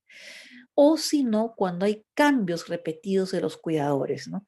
La clásica de veces de los niñitos que se criaban, por ejemplo, en grandes internados, en grandes orfanatos, en los cuales el tutor cambiaba a cada rato, ya sea porque lo promovían a otro grupo, otro salón, porque era despedido, porque cambiaba de trabajo, etcétera, etcétera, ¿no? O cuando cambiaban repetidamente la custodia, ¿no? De repente había un divorcio, la mamá o el papá tenían la custodia, pero luego cambiaba la custodia para el otro, pero ambos eran negligentes, ya con los abuelos o con los tíos, o de repente ya pues no había con quién ponerlo porque ambos eran incompetentes, pues con los tíos, los primos, un abuelo, etcétera, estas criaturitas que van rodando de sitio en sitio. Por lo tanto, no tienen a quién pegarse, no tienen a quién llamar cuando tienen dificultades, no tienen a quién recurrir. O cuando hayan sido educados en lugares con pocas oportunidades de establecer apego selectivo. Para mí esto ideal es leer la descripción del internado, como les dije, de Oliver Twist, ¿no? Del orfanato, donde hablar entre ellos puede ser muy difícil, donde había maltrato en ocasiones, ¿no? O había un bedel, un cuidador para un montón de niños que generalmente no estaba cerca y era un poco más que la ley de la selva, ¿no? Estos problemas de apego se hacen evidentes antes de los 5 años y el niño debe tener una edad de desarrollo de al menos unos 6 meses. Dale los pediatras cuando tengan ocasión de evaluar niños, pueden encontrar esto con más facilidad. Y esto viene la cuarta viñeta, la siguiente, por favor. Entonces, en la cuarta viñeta encontramos una niña de 6 años que ya va en la tercera casa hogar. El padre no es conocido, la madre falleció por enfermedad y los parientes no pueden criarla porque son muy pobres, ¿no? Tienen que salir a trabajar, no la pueden tener, tampoco la pueden mantener ni pueden cuidarla. Hacen trabajos ocasionales de largas horas, muy extenuantes, ¿no? Entonces pensaron ellos que la mejor decisión era poder dejarla en una situación de albergue para que pueda de repente encontrar una casa hogar o de repente alguien que la pueda adoptar, ¿no? Pero cayó en un lugar pues en donde justamente había algo de crisis y dificultades para poder mantenerla, cerró una casa hogar, tuvieron que trasladarla a otra, cambio de cuidador, etcétera, ¿no? Y la cuidadora, la última cuidadora observa que si esta niña se cae, se raspa, como ocurre con otros niños, pues solo se levanta y se va solita a los 6 años a lavarse en el caño del patio. ¿Qué hacían ustedes cuando se caían? Generalmente la primera, mamá, papá, no, sino, profesora, ¿no? Si era en el colegio, ¿no? Buscaban ayuda, lloraban, chillaban, había siempre alguien dispuesto a consolarlos, a lavarlos, a apapacharlos. Ella no espera eso, simplemente va y se lava y nada más. Ni llora, ni muestra tristeza, nada por el estilo. A veces, pues, eh, los, son los cuidadores, pero también las visitas o los otros amigos, los otros compañeritos, los otros hermanitos de la casa hogar quieren acariciarla, ¿no? Acariciarla en el buen sentido del término, hacerle una mano, rascarle la cabecita, etcétera. Ella no sonríe y no muestra agrado. ¿Qué niño hay que no responde una sonrisa? ¿No? Muy difícil. Y esta niñita no respondía a las sonrisas. ¿No? No hace mimo, no hace cariño a nadie, no le alborota el pelo, no, no es cariñosa con nadie, tampoco busca que le hagan cariño, ¿no? A veces la madre sustituta llega a esta casa hogar con un paquete de pastelitos. Saben que en las casas hogares a veces hay una mamá a cargo de varios niños, ¿no? Y se porta realmente como una mamá. Eso es bueno, como han hecho todos nuestros papás pues en la infancia, ya pues para hacer un poco de fiesta, pues unos cuantos pastelitos, ¿no? En una caja, ¿no? Todos los hermanitos corren, ah, gracias mamá, mira, me trajo pasteles, etcétera, etcétera. Ella no muestra emociones. Recibe el pastelito, dice gracias y se va a comer aparte. No muestra ni alegría, ni agradecimiento, ni festeja, ni nada. Pero observa además un detalle que la preocupa, ¿no? Si la madre sustituta mueve los brazos o los hermanos también se mueven bruscamente, súbitamente, la niña corre hacia un rincón o levanta los bracitos como defendiéndose, ¿no? Y ya cuando le preguntan acerca de esto, la niñita dice que sabe que no le van a pegar, sabe que no le han hecho, no le van a hacer nada malo, pero simplemente los gestos bruscos, los movimientos bruscos le dan temor, ¿no? ¿Qué podría ser? ¿Qué podría ser? ¿Alguien que tenga idea?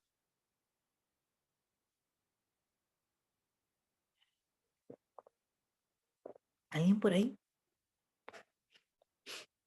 Sí, acudamos a las ayudas, algún paciente de pediatría, psiquiatría. ¿Mm? ¿Kilcom? Bueno, ya, depresión, violencia familiar. Ujú. Son diagnósticos que siempre hay que tener en cuenta en los niños, siempre, siempre. A veces tendemos a pensar que los niños son felices por naturaleza. Desgraciadamente, no todos los niños son felices, ¿no? La violencia familiar también es un diagnóstico, hecho sea de paso, ¿no? Buscamos siempre circunstancias, ¿no? Y siempre automáticamente sospechamos de depresión porque es algo que disminuye generalmente la situación emocional. Pero lo siguiente es, la siguiente viñeta, eso nos muestra un trastorno de apego reactivo. La niña no manifiesta tristeza, ¿no? como, como síntoma principal, ¿no? Manifiesta más bien inhibición, ¿no? Esta es la norma. La siguiente, por favor. Ujú.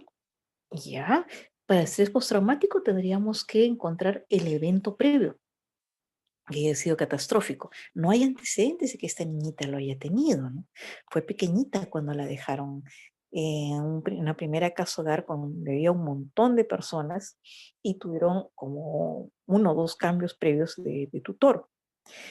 Estos chiquitos tienen un comportamiento que es constantemente inhibido, ¿no?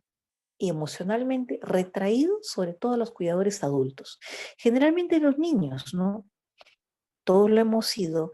Buscamos en los adultos consuelo, cariño, que nos apapachen, que nos lleven, llevarles nuestro dibujo, ¿no? ¿Qué hacemos? Eh, Buscamos a nuestra mamá, a nuestro papá, mira el dibujo que hice, ay, qué lindo, fabuloso, te pongo 20, es una maravilla, ¿no? Por más que sea una hormiguita, sea una cabecita, cinco palitos, pero buscamos el halago y nos sentimos muy contentos con esto. Nos da un caramelito, Dios mío, es un premio que sabe a gloria, ¿no? Nos sentimos contentos cuando nos revuelven el pelo, nos dan palmaditas, nos apapachan. Pero estos niñitos no buscan esto, no lo reconocen como agradable y generalmente parecen muy poco expresivos o hasta huidizos, ¿no? Y cuando tienen algún malestar, como les digo, generalmente los niños buscan a alguien para que los consuele, pero ellos no. Cuando les duele algo, cuando se caen, cuando tienen una pelea, cuando alguien los maltrata, no buscan la ayuda de un adulto. Tampoco de esos otros niños.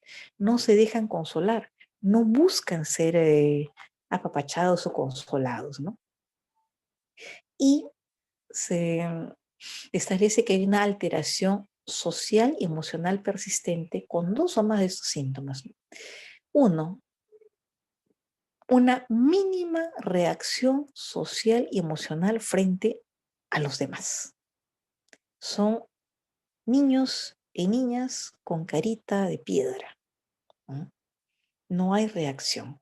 Su efecto positivo, alegría, afecto, entusiasmo, que son frecuentes en los niños, están sumamente limitados. ¿No? Y tienen episodios de irritabilidad, de tristeza o de miedo inexplicados, incluso durante las interacciones, como le decían, no amenazadoras con los cuidadores adultos. ¿Qué pasaba, no? Recuerden lo que ocurría con esta niñita. Cuando alguien se movía con brusquedad, a veces se cae algo, por ejemplo, y uno salta para poder cogerlo, uno se levanta bruscamente, o se levantan los brazos y ella se angustiaba, ¿no? Se asustaba, ¿no? Era un miedo que ellos no se podían explicar, ¿no? A veces pues veían que la cuidadora tenía la costumbre de dar palmaditas en la cabeza a los niños y ella se sentía curiosamente algo amenazada por esto, ¿no? La siguiente, por favor. Entonces, como vemos, hay poco desarrollo del apego o total ausencia de este entre el niño y los cuidadores adultos, ¿no?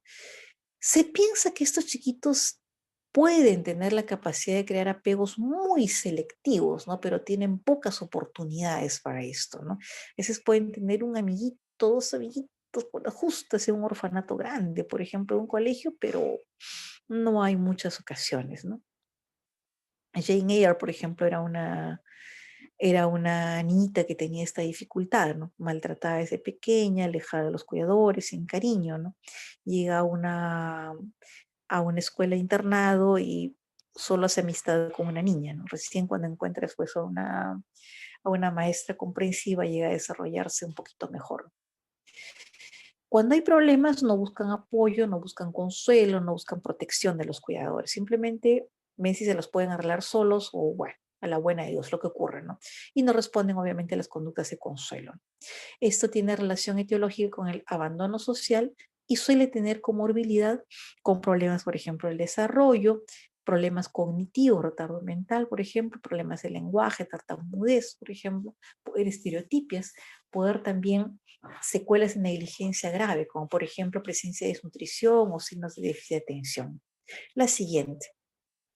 Y esto, por lo tanto, va a dificultar la capacidad de los niños pequeñitos para relacionarse de manera adecuada con otros adultos, con buenos adultos, con compañeritos, etcétera, ¿no? Y esto puede traer deterioro funcional durante la primera infancia, ¿no? Sin tratamiento puede persistir por años. Un ejemplo que ponemos a veces es en esta novela Éxodo de Leo Muris, el personaje de Doblanda, un niñito judío que es trasladado con toda su familia al gueto de Varsovia, ¿no? Y atraviesa pues por la hecho de ser un correo muy pequeñito, un correo muy eficiente, ¿no? A través de las cloacas de Varsovia, participa en la revuelta de Varsovia, ya más grande, han matado después a toda su familia, ¿no? Inclusive tiene que reconocer en algún momento pues el cuerpo de su hermano mayor pues quemado por las llamas, ¿no? Es enviado a Auschwitz y por sus habilidades de falsificador es liberado pues de ir a a la fila de la muerte, ¿no? Pero ese tiempo que está en Auschwitz pues lo marca mucho, ¿no? Y al final termina como un muchachito hostil, que no busca a nadie, no le interesa el consuelo, no le interesa apoyo, ¿no? Y le cuesta mucho, mucho relacionarse con otros, ¿no? Ahí se la dejo para que puedan leer después la novela. Y con esto vamos al último trastorno del grupo, ¿no? A la viñeta 5. Tenemos un niño de 8 años que se describe él mismo como muy alegre, como muy amiguero, ¿no? Pero los adultos ven que descuida de modo alarmante la seguridad, ¿no? Lo han visto los vecinos y los propios familiares oír, reír, hablar, salir a caminar, acompañar en varias ocasiones a desconocidos, ¿no? Que ven el parque o en la calle y él se les acerca, ¿no?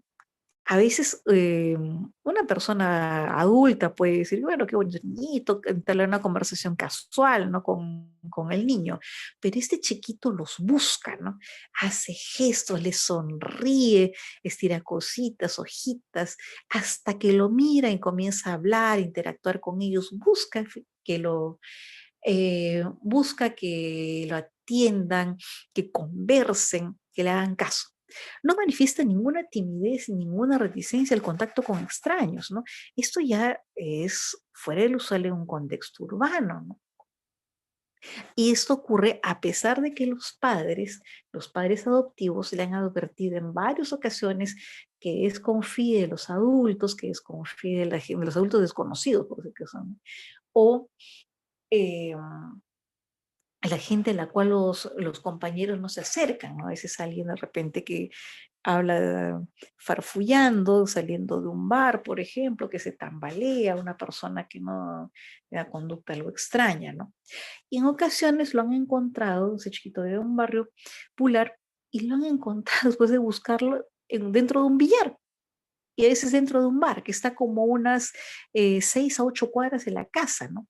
Y cuando lo encontraron, los adultos estaban haciéndole bromas, chistes, ¿no? Inclusive uno estaba a punto de invitarle pues un vaso de cerveza a los 8 años, ¿no? Y cuando le dijeron, pues lo sacaron y le dijeron, ¿qué cosa estás haciendo? El chiquito dice, no, que todos son mis amigos, ¿no? Cuando fueron a confrontar a, a estas personas que cuidan a veces la entrada, dicen que él de todo era se metió, que les hizo Dios sabe qué, y lo dejaron entrar finalmente, ¿no? Este niñito fue adoptado a los 6 años, ¿no? La mamá lo dejó de muy pequeñito de Ben y Navif y tiene una historia de bajo rendimiento escolar. ¿Qué les parece? ¿Qué cosa podría ser? ¿Mm? ¿Aceptamos respuestas? ¿Mm? ¿Qué podría ser? ¿Alguien que se anime?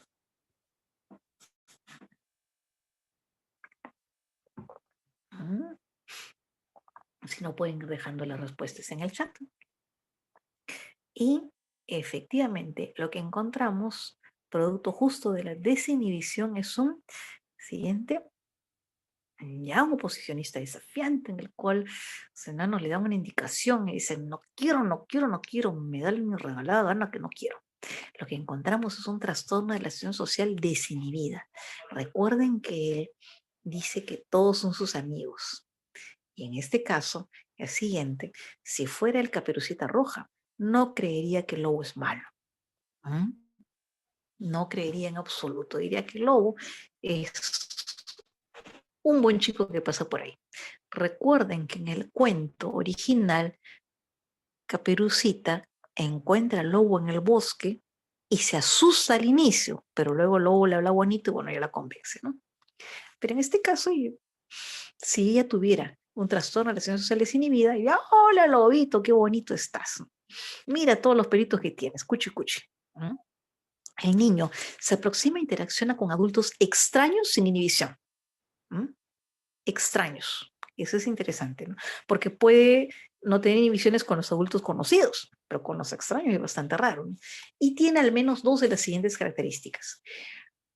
No tiene reticencia o esa está muy reducida en el trato o interacción con extraños, ¿no? Suelen aproximarse sin ninguna dificultad o aceptar los llamados sin ningún problema. Ese comportamiento que tienen estos chiquitos puede ser demasiado familiar, como dicen, confianzudo, ¿no? Fuera de los límites prescritos por la cultura en la que pertenece o a la edad que tiene este niño o niña. ¿No? Y después de hacer una salida arriesgada, por ejemplo, irse lejos, 10 cuadras, 15 cuadras, 20 cuadras, a veces hasta subir al carro, recurren un poco, no buscan al cuidador adulto, son muy capaces de poder confiar en cualquier otra persona sin problemas. ¿No? Y pueden irse con un adulto extraño casi sin miedo, sin ningún temor, ¿no? Recuerda una familia que tuvo una niñita con esas dificultades que la habían acogido en la casa, en la búsqueda de un hogar definitivo, y ella tenía una maletita con en la cual guardaba sus cosas, ¿no? Y un día la sorprenden saliendo con la maletita. Y dice, mamita, ¿dónde vas? ¿No? Ah, voy donde el peluquero. ¿Qué hacer con el peluquero? Es que el peluquero me ha dicho que necesita a alguien que trabaje con él. Esta chiquita tenía 10 años. ¿Ah? Y bueno, no sabe, no sé, no, o no recuerdo si realmente el peluquero le había hecho eso como una observación casual o tenía otro tipo de intenciones, ¿no? A veces granjearse una sirvienta de bajo costo, como era desgraciadamente en esa época, o de repente esas intenciones maliciosas, o fue simplemente una conversación casual y ligera que la niña tomó como si fuera una oferta. Pero es bastante, bastante raro que un niño de 10 años haga una salida de ese tipo sin ninguna precaución. ¿No? Y no es solo cuestión de impulsividad, ¿no? Pero hay un comportamiento socialmente desinhibido, ¿no? Y el niñito, bueno, tiene una edad por lo menos de 9 meses de desarrollo, ¿no? La siguiente, por favor. Como le decía, es muy familiar, muy confianzudo con personas extrañas, ¿no? A pesar de que le guardan ciertas precauciones, siempre hay ciertas normas sociales con la gente extraña, ¿no?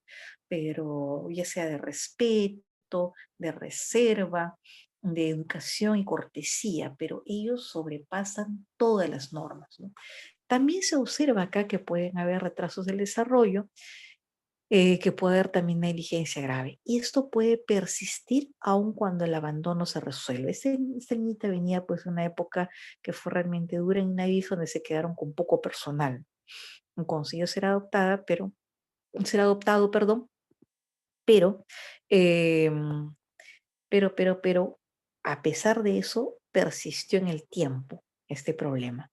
¿Cuándo es que trae dificultades? La siguiente, trae dificultades porque o cuando hay negligencia social generalmente en los primeros meses de vida. Y si hay abandono temprano y se presentan signos de ese trastorno, son desgraciadamente estables de forma moderada durante el tiempo, ¿no? ¿En qué se diferencia, no? Según el estadio de vida de estos niños, ¿no? En los preescolares son los chiquitos que a veces son calificados como metiches, ¿no? Que pueden sonreír, bailar con una sonrisa vacía, tocan a cada rato para llamar la atención, como dicen algunos, ¿no es cierto? ¿No? Tocan el hombre, cogen otros.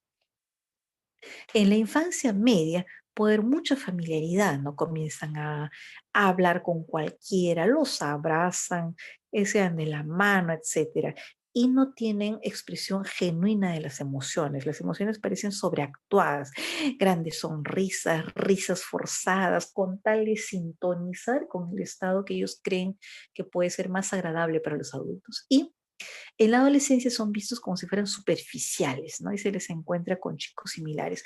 Obviamente, en la adolescencia, cuando estamos en medio de todos los y de la necesidad de afirmación, pueden pasar en ocasiones como chicos muy populares o como chicos y chicas muy fáciles en ocasiones, ¿no? Y eso les puede traer aún más problemas con otros muchachitos del grupo, alimentar la sensación de desapego y abandono y estimular la búsqueda de atención, la búsqueda de cariño, ¿no? Frente al rechazo que produce con los padres y con la discriminación que pueden tener. Entonces, hasta aquí hemos repasado los diversos trastornos que están relacionados a la adaptación y al estrés. No sé, ¿alguna curiosidad? ¿Alguna pregunta? ¿Alguna idea? Gracias, doctora Vázquez, por su presentación. Ujú. He colocado antes en el chat ya el link de asistencia para que vayan registrando a todos los que están presentes. Y alguien tuviera alguna consulta, alguna duda respecto a a la clase, puede escribir en el chat o puede levantar su mano para habilitarle el micro.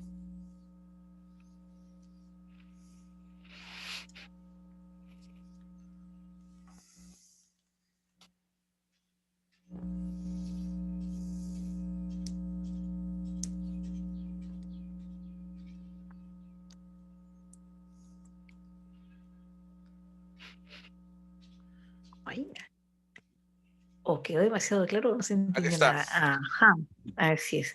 En serio, obligar a los niños a saludar muy amigablemente, hasta dar un besito, por ejemplo, interesante cuestión, ¿no? Porque realmente hay costumbre, recuerden que esto tiene que ver con las costumbres sociales, ¿no?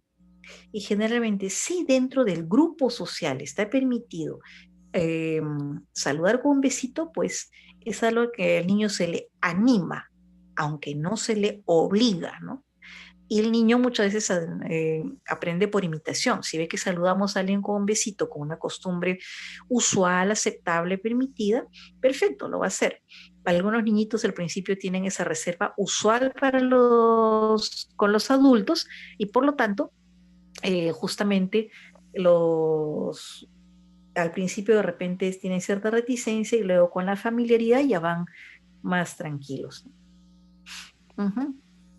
Hay dos preguntas relacionadas a dos eventos actuales. Una, si justamente el trastorno de estrés postraumático se está presentando y si es que se necesita si se necesita, perdón, tratamiento farmacológico. Es verdad, en los trastornos de ansiedad, generalmente en adultos y en niños se usan medidas terapéuticas. Ojo, psicoterapia no significa psicólogo, ¿no? Eso es importante que lo sepan. Significa terapeuta y todos los médicos tenemos algo de terapeuta, tenemos cierta formación terapéutica, ¿no? Y se puede iniciar, por ejemplo, con técnicas de relajación ya sea usando técnicas de Jacobson, las pueden buscar si gustan en internet, hay videos interesantes, técnicas de meditación, entrenamiento autógeno, respiración diafragmática, etcétera, ¿no? Cuando en ocasiones, por ejemplo, si la ansiedad es muy notoria, se puede usar un ansiolítico por breve tiempo. Ojo, hay la mala costumbre a veces usar benzodiazepinas para dormir, ¿no? Las benzodiazepinas, como cualquier medicamento, son muy buenos cuando se usan bien y se usan como ansiolíticos, nunca como hipnóticos. Para eso hay una categoría específica. A veces pueden usar los efectos secundarios de otros medicamentos. Así podemos alentar peligrosamente el uso inadecuado, ¿no? Las benzodiazepinas se usan ocasionalmente, por ejemplo, una en ansiedad discreta ligera, una benzodiazepina que tiene un tiempo de vida prolongado, el viejo diazepam, quetazolam, clobazam. Si la angustia es algo más notoria, de repente por una semana o dos, tal vez clonazepam, tal vez alprazolam, si es muy intensa, ¿no? En este caso, pero generalmente bajo vigilancia. Y cuando hay trastorno de estrés postraumático, generalmente se prefiere usar tanto psicoterapia, ¿no? Técnicas de relajación, más un curso de psicoterapia, más medicación, generalmente inhibidores selectivos de la recaptación de serotonina o también mirtazapina en este caso.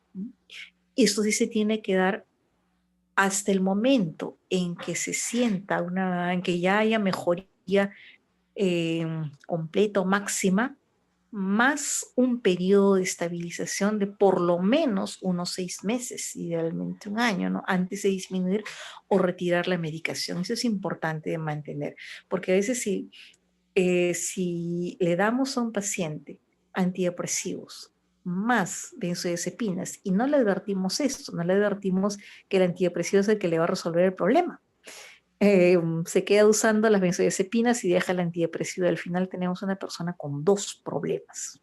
¿Mm? Y sí, efectivamente, el trastorno de estrés postraumático se ha visto mucho en personal de salud, ya sea en colegas, en enfermeros, en técnicos, a veces en, también en personas que han estado, por ejemplo, en equipos de primera respuesta, en el SAMU, en los bomberos, los policías, también han ocurrido. Y ahora, pues, es probable que se presenten después de las manifestaciones que han habido. No sabemos qué ha pasado. Los gestos de reparación han sido importantes, pero esperemos saber la susceptibilidad personal de la gente. ¿Qué más? ¿Algo más? ¿Me escapa por ahí? Uh-huh. Disminuir los riesgos, ¿no? Sí, generalmente es educación a los padres, a los cuidadores, educación a los niños, evaluar el coeficiente intelectual, evaluar los aprendizajes que tienen, ¿no? Para poder disminuir la posibilidad de que corran algún riesgo, como bueno, ser maltratados, ser secuestrados, ¿no?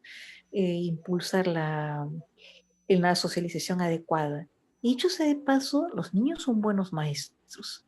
Si los tienen con pares adecuados y con pares sanos, tienden a imitar, tienden a buscar y tienden a aprender y enseñar.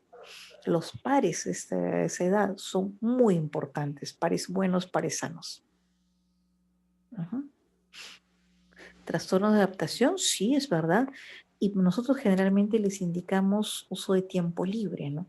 A ver cuáles son los efectos de gatillo, ¿no? Los cambios de rutinas, por ejemplo, ¿no? Pero qué es lo que pueden usar un tiempo libre de forma adecuada, salir de a pocos, incrementar la comunicación de ciertas personas, con personas con las que no se ven tiempo, usar, por ejemplo, los medios electrónicos para poder tener videollamadas para poder hacer salidas, etcétera, ¿no?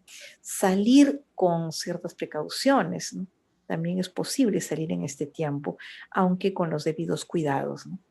E instalar una rutina de encuentros en la casa, ¿no? Descubrir cosas nuevas también en casa, ¿no? ¿Qué más? ¿Qué más? Y sí, no hay que tener miedo de derivar, a veces nosotros detectamos, ¿sí?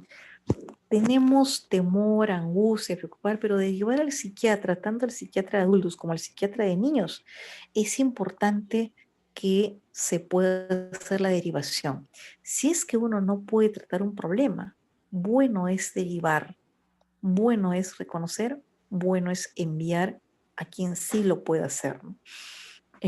A veces uno tiene la idea de decir, no, pero le voy a decir que vaya con el psiquiatra, que no se va a sentir mal. Y amigos míos, en realidad estamos hablando desde nuestro propio temor, no desde el temor del paciente. Y lo que puede pasar es que el paciente más bien haya estado, o los papás del paciente, en otro caso hayan buscado ayuda, hayan buscado apoyo, y si uno les ofrece la derivación adecuada de psiquiatría, ellos más bien pueden agradecer el asunto. Les seamos los primeros que podamos darles una respuesta concreta a lo que necesitan.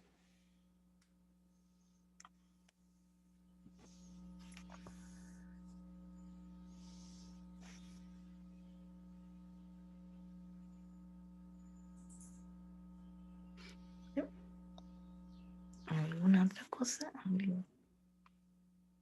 En el chat. Desde el primer nivel de atención, vigilancia.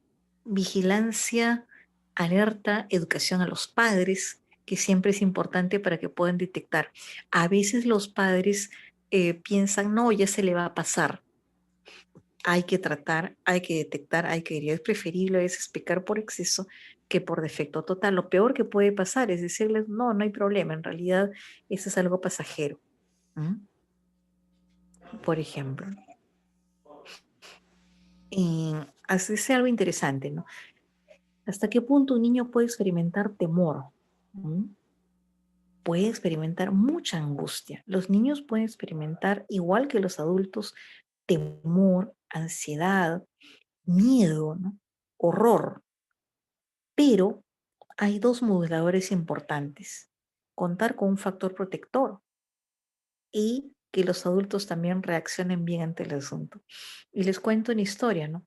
A veces hay niños que han sufrido abuso sexual y pareciera que fuera de un susto, una incomodidad, no pasa nada, ¿no? Y a veces reciben refuerzo, apoyo de los padres, bueno, nos lo ha contado, que bueno, te vamos a proteger, te vamos a cuidar y esta persona ya no te va a volver a hacer nada malo, ¿no? Y a veces hay niños que también sufren el mismo episodio, están aparentemente tranquilos, bueno, cuentan con dolor, incomodidad, molestias, y los papás de, uy, Dios mío, qué horrible desgracia, ¿qué te ha pasado? No puede ser, ya mi hijita, ya se le acabó la vida, desgraciado, etcétera, ¿no? Hacen tal exhibición de angustia que los niños dicen, realmente debe ser algo terrible, debe ser algo muy malo lo que me ha pasado. Y en realidad no contribuyen, no ayudan realmente para todos, ¿no? Algún test de ayuda diagnóstica, generalmente todo es clínico, siempre hay clínico, ¿no? Los pacientes que han sobrevivido al COVID, ¿cuáles serían los trastornos más comunes? Generalmente hay que buscar tres trastornos de adaptación, porque recuerden que tienen secuelas posteriores y trastorno de estrés postraumático, ¿no? Por si acaso, generalmente ocurre, es bastante frecuente, ¿no? Porque esas personas se han enfrentado a una situación potencialmente mortal, ¿no? En muchas circunstancias, ¿no? O han visto, de repente no han tenido una enfermedad potencialmente, un nivel potencialmente mortal, pero sí han observado a su alrededor gente que moría, gente que se gritaba y pedía ayuda, ¿no? Una colega, por ejemplo, que de otra especialidad decía que a ella le producía mucha angustia, por ejemplo, pasar por los pabellones COVID del hospital y escuchar pues los gritos, ¿no? De la gente, realmente gritos, ¿no? Ayuda, ayuda, aire, aire, ¿no? Decía, tenía ganas de meterme y ponerles oxígeno, pero sabía que esto no era adecuado, no podía hacerlo, ¿no? Y había angustia de por medio, ¿no? Y ojo, hay una pregunta interesante arriba, dice, tomando el contexto de pandemia, los médicos, ¿cuáles serían los trastornos que probablemente se encuentren más y formas de prevenirlos? Definitivamente el trastorno de estrés postraumático ahorita, hay bastante, ¿no? Forma de poder prevenirlos, simplemente, o guardando precauciones, obviamente, utilizando nuestra red social de apoyo compartiendo nuestra angustia, compartiendo nuestras tristezas y nuestras limitaciones también. Porque recuerden, nosotros queremos ayudar a todos, pero no siempre se puede. Por eso decían los viejos maestros que nosotros curamos a veces, aliviamos muchas veces y acompañamos siempre. ¿Mm?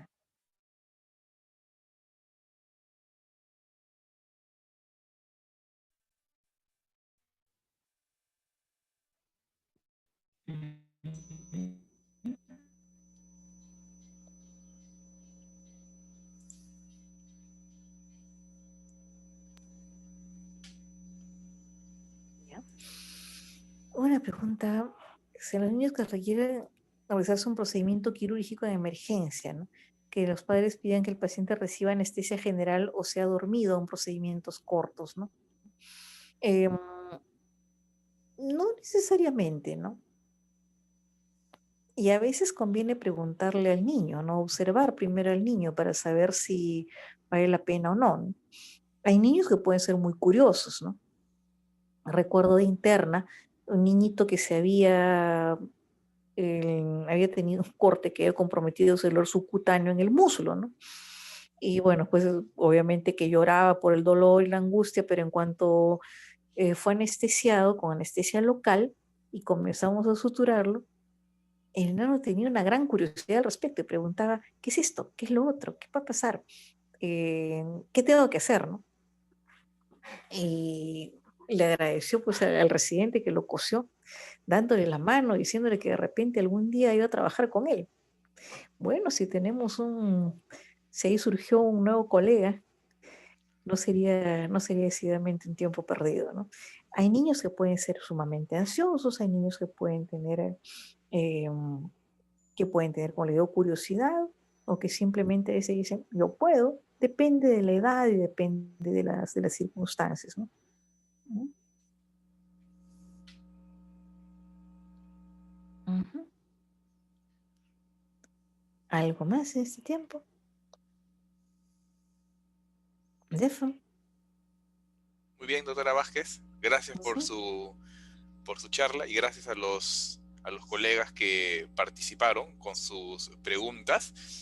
Les he pasado entonces, gracias a todos por participar, les he pasado el link de la asistencia, les vuelvo a colocar ahora, va a estar abierto hasta las 5 para que puedan registrar su asistencia y nos estaremos viendo entonces la siguiente semana para desarrollar nuestra cuarta semana de trabajo. Muy bien, colegas, entonces nos estaremos viendo. Hasta luego. Gracias, doctora Vázquez, nuevamente por su presentación. Ujú. Nos vemos, colegas. Hasta Gracias a ti, luego. Jeff. Hasta luego, Hasta colegas. luego. Buenas Que te tardes. les vaya bien. Nos vemos. Buenas tardes.